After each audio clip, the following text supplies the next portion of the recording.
Ce n'est pas une métaphore poétique, c'est une carte. L'homme qui comprend cela cesse de courir après ce qui brille et commence à réguler ce qui vibre. Il ne mendie pas l'attention. Il organise silencieusement le champ où l'imagination de la femme travaille contre elle-même.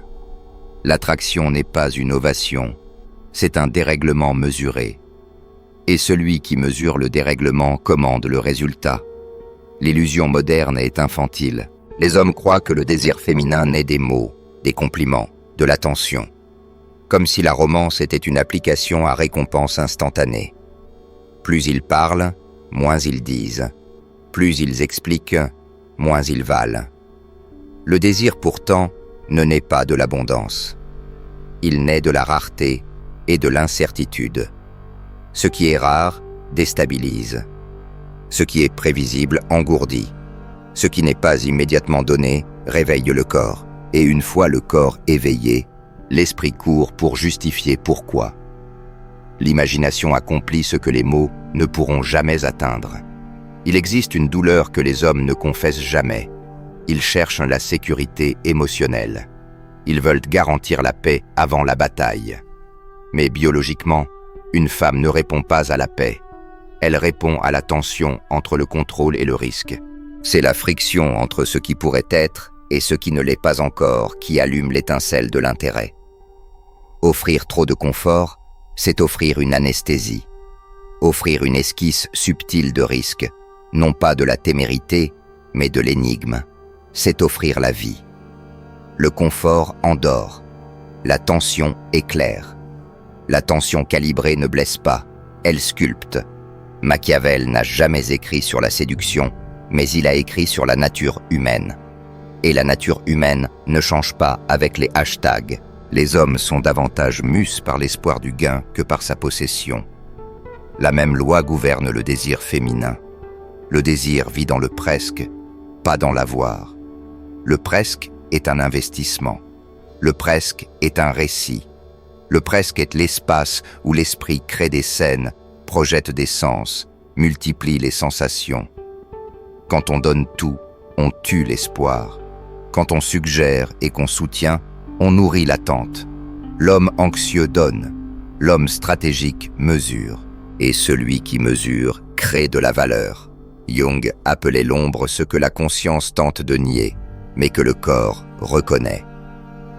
Dans l'inconscient féminin, l'archétype de l'homme qui provoque sans céder éveille la partie qui désire être défiée, testée, déchiffrée.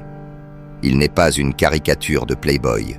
C'est une présence énigmatique qui refuse de diluer son essence pour être acceptée.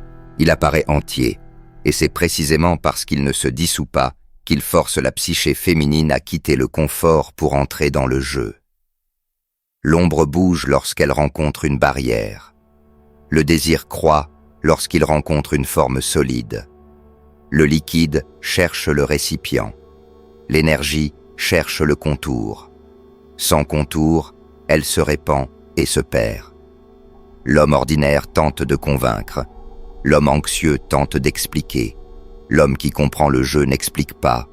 Il régule. Il crée un rythme qui alterne intensité et pause, contact et silence, signal et déni du signal. Il laisse l'esprit de la femme travailler. Il laisse l'incertitude engendrer l'investissement. Il laisse l'absence être interprétée comme un message. Il sait que le désir n'est pas un bouton, c'est un champ. Et dans ce champ, la règle est simple.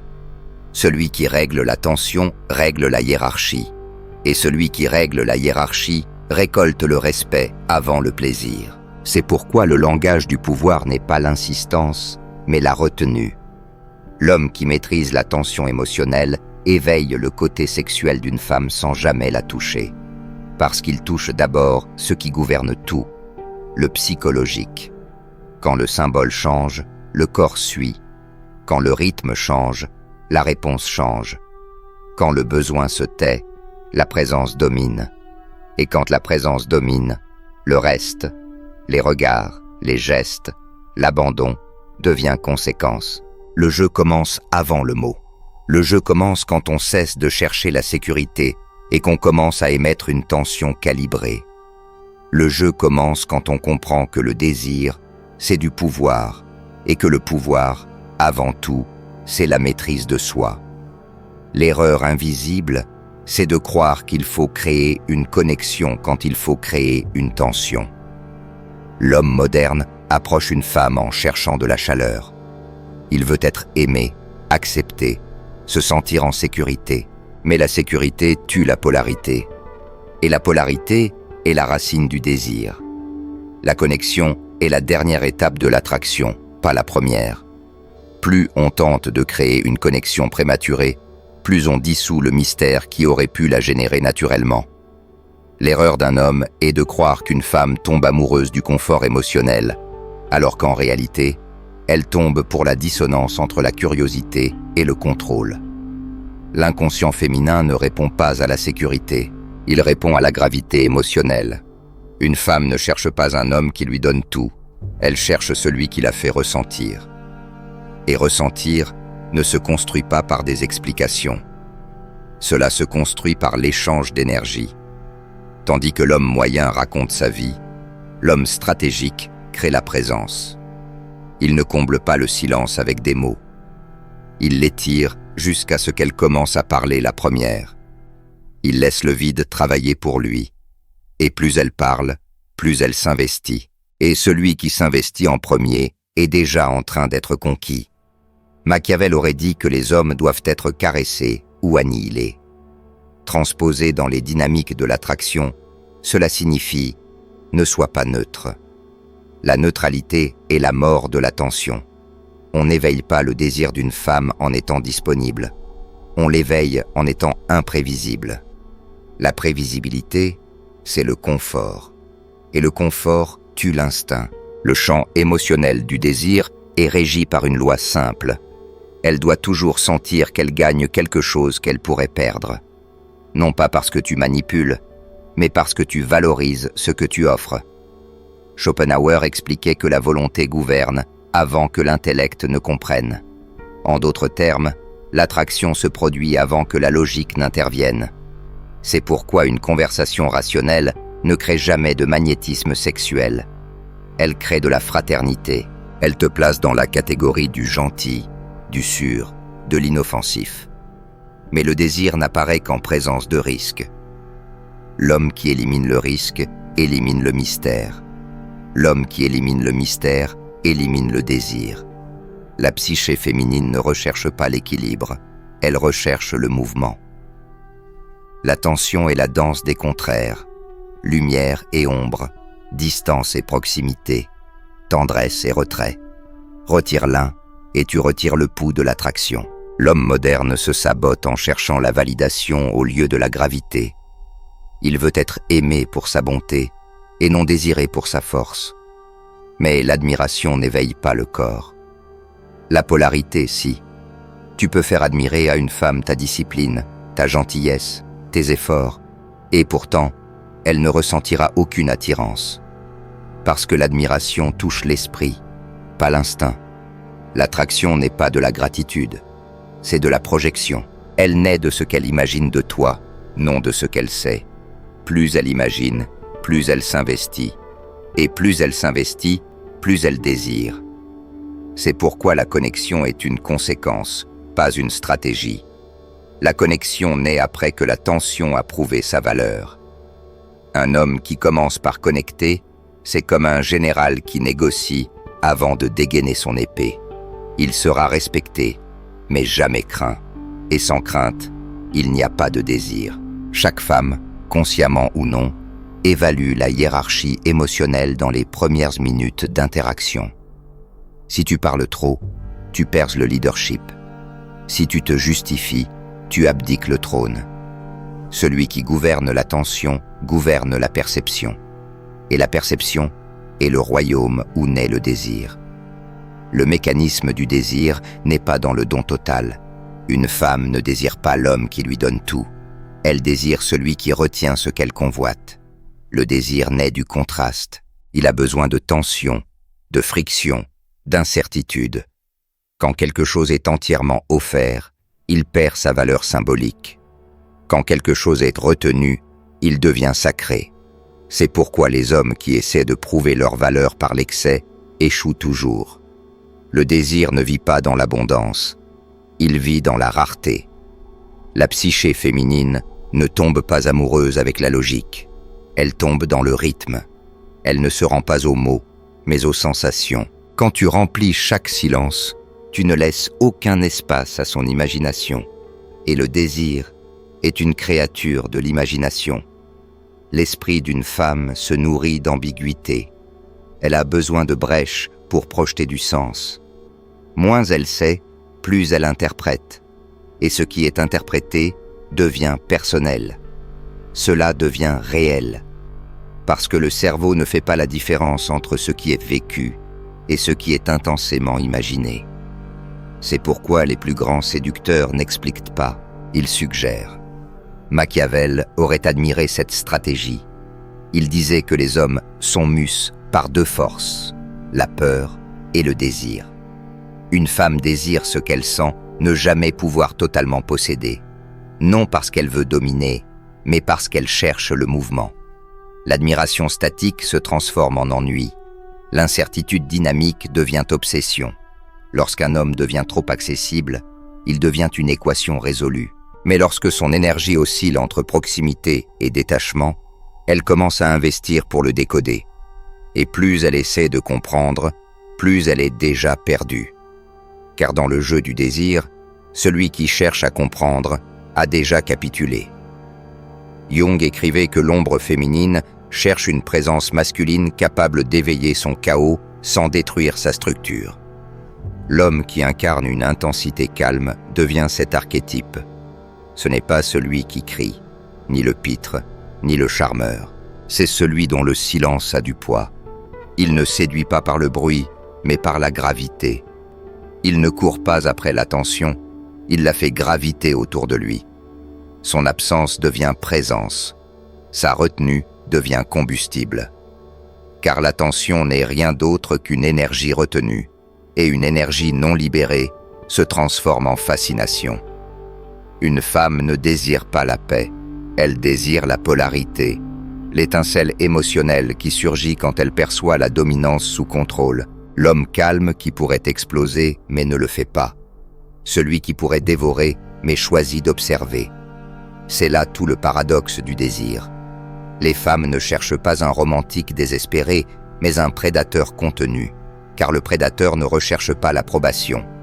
Il émane du pouvoir, il n'a pas besoin de prouver, il se laisse ressentir, et ce qui est ressenti mais jamais réclamé devient magnétique. L'homme ordinaire veut plaire, l'homme puissant provoque. Il ne donne pas de réassurance, il donne du rythme, il dirige le tempo émotionnel, alternant approche et pause, attention et retrait. Il laisse l'imagination de la femme faire la moitié du travail. Il sait que la phrase la plus séductrice, c'est le silence qui suit un regard. Car le silence, lorsqu'il est chargé de présence, parle plus fort que 1000 mots. Et le corps écoute toujours ce que la voix tente de cacher. Le désir, donc, n'est pas quelque chose que l'on crée, c'est quelque chose que l'on permet. Tu ne la fais pas ressentir. Tu cesses simplement d'interrompre ce qu'elle pourrait ressentir. Quand tu arrêtes de chercher la validation, tu émets de l'autorité. Quand tu cesses de vouloir des résultats, tu projettes l'abondance. Et l'abondance est l'état le plus sexuel qu'un homme puisse incarner. Car il dit sans mots, « Je n'ai pas besoin de conquérir, j'attire. » Une femme ne tombe pas pour celui qui la poursuit. Elle tombe pour celui dont la gravité l'attire. Voici l'inversion du pouvoir.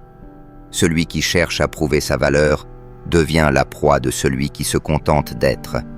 Le désir n'est pas un jeu de mots, c'est un jeu de hiérarchie. Dans chaque interaction, quelqu'un gouverne le rythme émotionnel et l'autre s'y adapte. La plupart des hommes, sans le savoir, laissent la femme prendre le contrôle en réagissant à elle plutôt qu'en la régulant. Ils laissent son humeur dicter le ton, son attention dicter leur valeur, son silence dicter leur anxiété. Et celui qui réagit le premier perd la hiérarchie. Une femme ne tombe pas amoureuse de celui qui cherche son approbation. Elle tombe pour celui qui n'en dépend pas. parce que le détachement, quand il est authentique, communique l'abondance. Il dit « Je choisis, je ne poursuis pas ». Et tout instinct féminin reconnaît cette énergie comme de la dominance. Ce n'est pas de l'arrogance, c'est de la souveraineté. L'homme qui agit depuis l'abondance ne concurrence pas. Il décide. Et celui qui décide contrôle toujours le cadre du désir. Machiavel écrivait qu'il vaut mieux être craint qu'aimé, si l'on ne peut être les deux. Dans le langage de l'attraction, la crainte signifie le respect. Il ne s'agit pas d'intimidation. Il s'agit de ce halo de mystère et de conséquences qui entoure un homme qui ne plie pas facilement. Les femmes respectent les hommes qui ne sont pas disponibles émotionnellement sur commande. Elles testent les limites pour voir s'il y a de la résistance. Et lorsqu'elles la trouvent, paradoxalement, elles se détendent. Car la structure apaise l'émotion. Et le contrôle engendre la sécurité, non par des paroles, mais par l'énergie. L'inversion du pouvoir survient lorsque l'homme cesse de vouloir être aimé et commence à choisir ce qui mérite son énergie. Il ne cherche plus l'acceptation, il filtre. Il n'attend pas la validation. Il observe les réactions et calibre sa présence. Il ne répond pas immédiatement. Il laisse le silence dicter le rythme. Et ce silence, intentionnel, ferme, souverain, fait ce qu'aucun discours ne peut faire. Il le place au-dessus du vacarme. Jung décrivait l'archétype du soi comme l'intégration de l'ombre et de la lumière, la maîtrise totale de sa dualité. Dans la séduction, cela se manifeste par un homme qui connaît sa propre obscurité, mais ne l'exhibe pas. Il ne la refoule pas non plus. Il la gouverne. Il comprend que pour éveiller l'ombre féminine, il doit d'abord avoir conquis la sienne, parce qu'une femme ne peut se rendre qu'à ce qu'elle respecte inconsciemment, et elle ne respecte que ce qu'elle ne peut totalement domestiquer. L'homme moyen, qui cherche à être aimé, donne tout, temps, attention, validation, mais donner sans sélection détruit la valeur. L'homme de pouvoir donne peu, mais chaque geste pèse. Un regard, une pause, un mot. Tout est intentionnel. Chaque acte devient symbolique parce qu'il est rare. Et ce qui est rare devient sacré. Voilà pourquoi l'inversion du pouvoir n'est pas une manipulation. C'est une restauration de la hiérarchie. L'homme ne se retire pas pour punir. Il se retire pour préserver sa gravité. Il ne parle pas moins pour être mystérieux. Il parle moins parce que son silence suffit déjà. Son attention n'est pas distribuée. Elle se mérite. Et chaque femme, consciemment ou non, reconnaît cette loi immuable qui régit toute attraction. Celui qui retient contrôle le rythme. Celui qui contrôle le rythme gouverne le jeu. Et sa conclusion. La femme ne se rend pas aux mots. Elle se rend à l'énergie qui vit derrière eux. L'attraction n'est pas une communication, c'est une calibration. Plus tu parles, plus tu affaiblis le signal. Plus tu expliques, plus tu dissous le mystère. Car le désir ne réside pas dans la logique. Il vit dans le rythme émotionnel que ta présence impose. Une femme ne tombe pas pour ce qu'elle comprend. Elle tombe pour ce qu'elle ressent, sans pouvoir le nommer. Et ce qui ne peut être nommé grandit. L'homme moderne, obsédé par l'assurance, tue ce qu'il cherche à atteindre. Il veut être aimé avant d'être désiré, accepté avant d'être ressenti, compris avant d'être respecté. Mais l'ordre de l'attraction est inverse.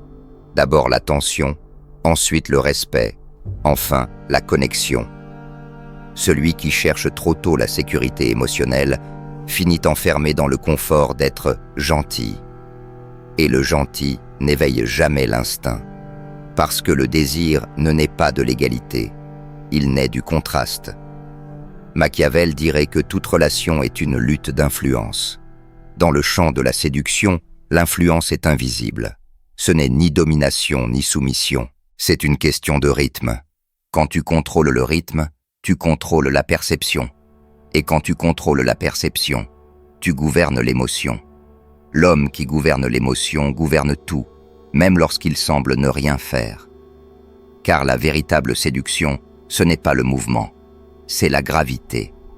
Tout bouge autour de l'homme qui n'a pas besoin de bouger.